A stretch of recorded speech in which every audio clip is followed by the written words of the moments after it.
जय जगन्नाथ। आसंतु जानिबा नवकलेबरर रहस्य और सत्यासत्य।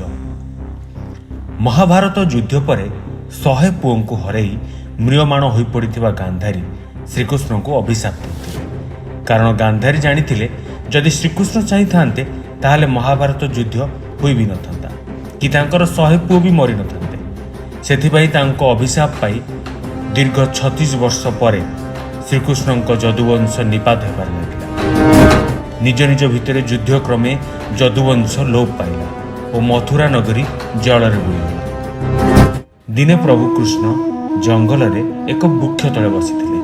सेही समय जरा नामक एक शबर महाप्रभु कोमल पाद को हरिणर कान भावी तीर मारी देथिला। हेले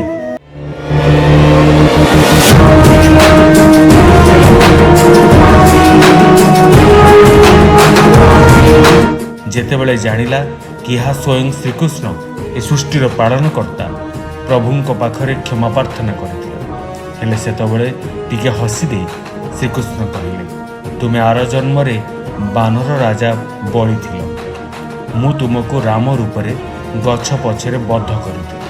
आ ए जन्म रे तुमे मते मारिबार मु ही लेखि सारिथि। तुमे व्यस्त हो निजरा, तुम मृत्यु पर तुमे वैकुंठर प्रवेश करिबो। एति कही श्रीकृष्ण तांकर प्राण त्याग करथिले। या पर अर्जुन श्रीकृष्ण को शेष कृत्य सारिथिले। हेले शरीर जलिला पर भी से दिव्य हृदय जुई भितरु चमकी उठिथिले। अर्जुन को स्वप्नादेश मुताबक एक काठ गंडी रे से हृदय को रखी अर्जुन समुद्र रे भसई देथिले।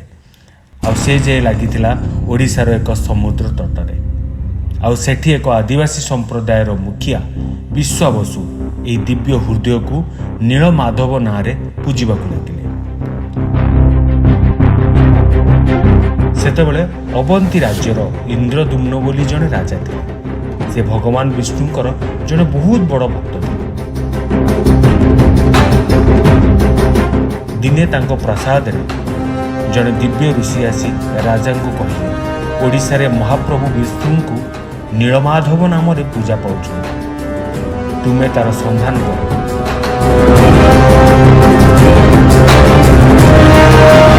इंद्रदुम्न राजा निज राज ब्राह्मण पुजारी विद्यापति को ओडिशा जाई संधान करने को तुरंत निर्देश देले।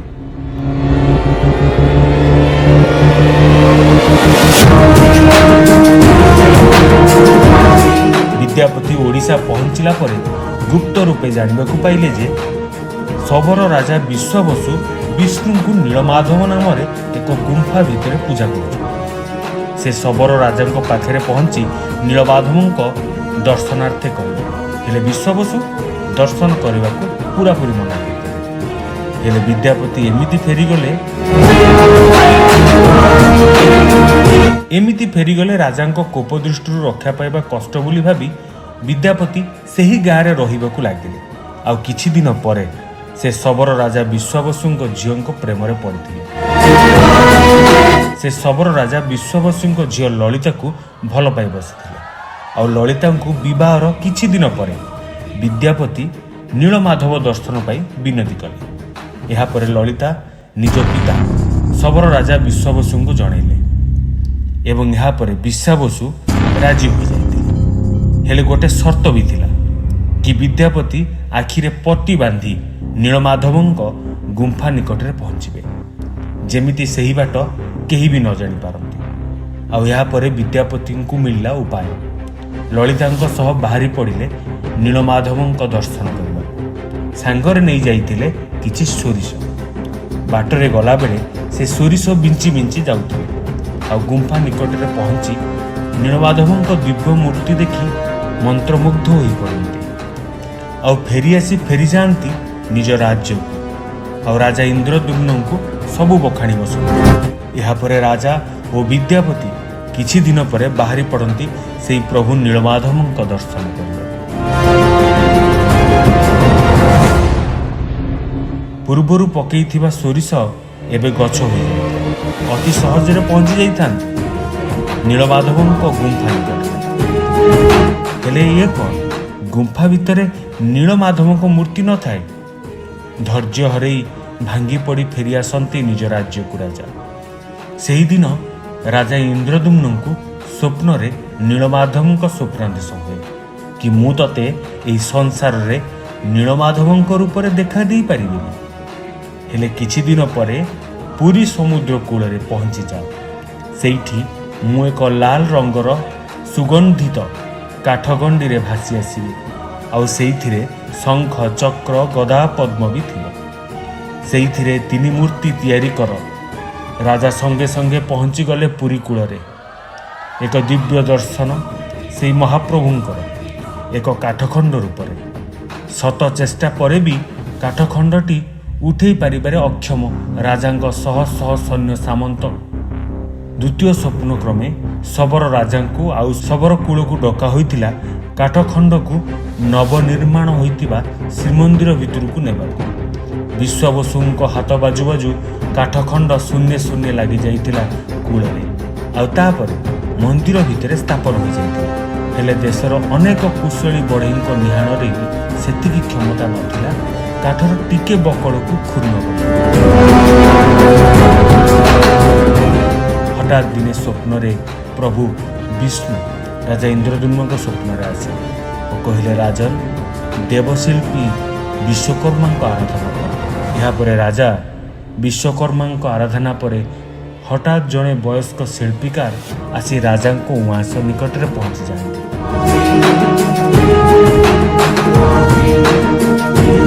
ରାଜାଙ୍କୁ କୁହନ୍ତି, ମୁଁ ଏହି ମୂର୍ତ୍ତି ତିଆରି କରିପାରିବି, ହେଲେ ମୋର କିଛି ସର୍ତ୍ତ ଅଛି। ମୋ ସର୍ତ୍ତ ହେଲା 21 ଦିନ ପର୍ଯ୍ୟନ୍ତ କେହି ବି ମୋ କାମରେ ବିଘ୍ନ ଘଟାଇବାକୁ ଚେଷ୍ଟା କରିବେନି କି ଡାକିବେନି। ମୁଁ ଏକେ ହିଁ ମହାପ୍ରଭୁଙ୍କୁ ରତ୍ନ ସିଂହାସନରେ ବସି ବାହାରକୁ ଆସିଯିବି।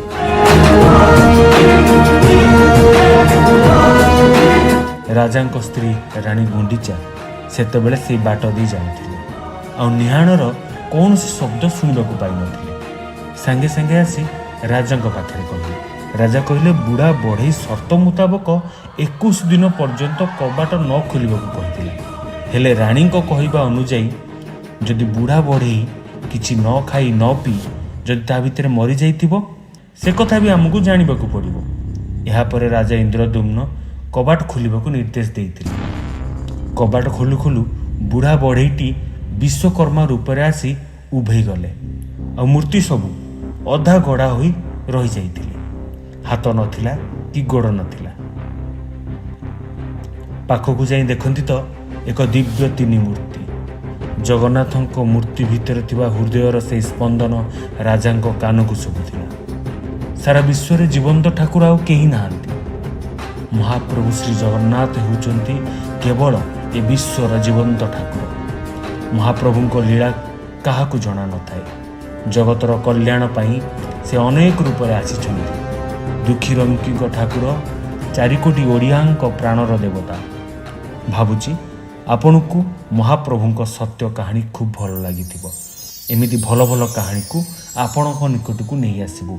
ସେଥିପାଇଁ ଆମ ୟୁଟ୍ୟୁବ୍ ଚ୍ୟାନେଲ୍, ଇନଷ୍ଟାଗ୍ରାମ୍ ଆଉ ଫେସବୁକ୍କୁ ଲାଇକ୍ କରିବେ, ସବସ୍କ୍ରାଇବ୍ କରିବେ ଏବଂ ଫଲୋ କରିବେ। ମାଲିକେ ବୁଝିଲେ?